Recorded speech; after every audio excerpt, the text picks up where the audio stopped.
Admittingly, it's a long road ahead, but if the government is truly serious about restoring the economy, reviving Grand Bahama is key.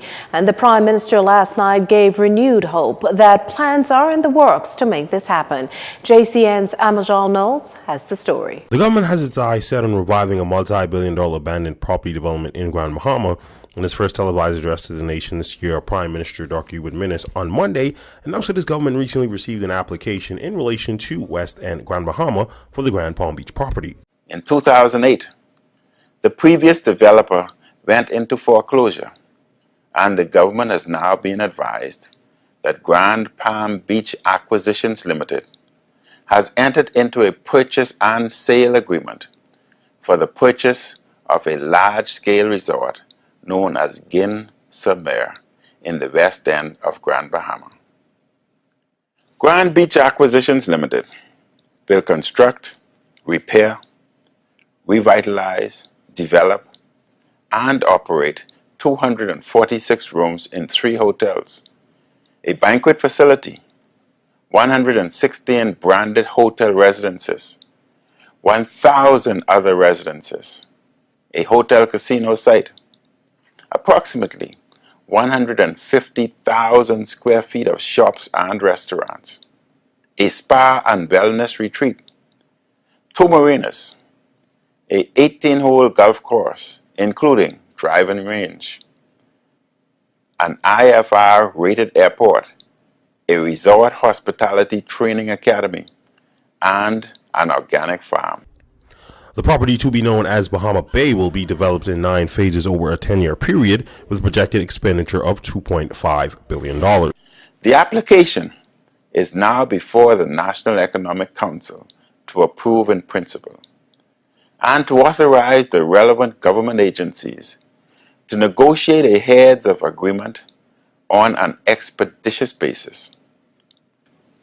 Although this transaction is far from completed, it would not be an exaggeration to say that we will have accomplished in a few months what was not done in a decade. This year, we intend to complete the sale of Grand Lucayan and Memories property.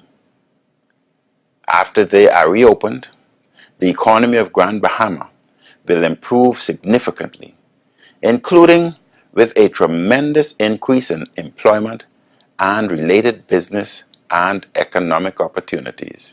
And if all goes as planned, additional jobs will also come from new investment in East Grand Bahama at the oil refinery. I'm Amajal Knowles. Also, some hope for those of you with big dreams of closing the deal on an affordable home. The Prime Minister last evening foreshadowed what he's calling an ambitious housing program. Jillian Gray has the details. No details on where the lots are located or the price they'd be sold at, but the Prime Minister is promising potential first-time homeowners extremely low-cost lots with the necessary utilities. The homeowners will be responsible for building their own homes. They may utilize their own architect or utilize pre-existing plans offered by the government. The potential homeowners will have 2 years to build their homes at duty-free concessionary rates. Because the lots will be inexpensive, we expect scores of first-time homeowners to take advantage of this program.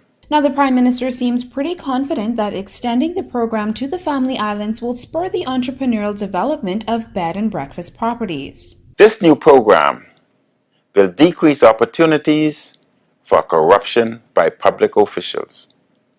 It will also mean less public funds directed to ongoing repairs at homes that were improperly built. We look forward to many Bahamians taking advantage of this significant opportunity for home ownership. Affordable housing is also in the works to rejuvenate and revitalize inner-city communities. The plan is to partner with community and church leaders, business people, academic artists, and urban renewal experts to develop further plans to revitalize over the hill. For JCN News, I'm Jillian Gray. 3 days in, and that smoke emanating from the New Providence landfill is still a bother, especially in the case of residents in neighboring communities plagued with respiratory problems. Health Minister Dr. Dwayne Sands agreeing that it is a vexing problem he hopes is soon resolved. We have not had a significant run on the clinics in terms of people with respiratory complaints as yet. We are standing by in the event that we do. But thus far, there has not been a great problem. I think every single Bahamian is interested in seeing the backside of this problem. Now, last year's massive dump fire burned for nearly 3 weeks, prompting the call for air quality test. Some residents at the time even claimed that pre-existing respiratory conditions were either worsened or that new conditions developed. This whole issue of the landfill made its way into the Prime Minister's address, with Dr. Minnis revealing that some 18 companies have responded to the request for proposals to manage the landfill. These documents are being reviewed by the selection committee recommended by the Cabinet of the Bahamas. A short list of potential investors is currently being prepared. The proposals will then be evaluated by the selection committee. A preferred bidder will be selected by May of this year. Once the government is informed of the results, we will report which firm the government has selected to enter into an agreement to manage, deconstruct, and operate the New Providence sanitary landfill. Well, we've heard the Prime Minister's plans for the country. Now here's what the opposition makes of it. As far as its chairman, Fred Mitchell's concerned, Monday's televised address was an indication of a Prime Minister filled with ambitious promises, but lacking the details needed to demonstrate how his government will translate its efforts into immediate short-term relief. Furthermore, the Prime Minister said Mr. Mitchell did not address the critical state of the country's healthcare system or his government's plans for universal healthcare.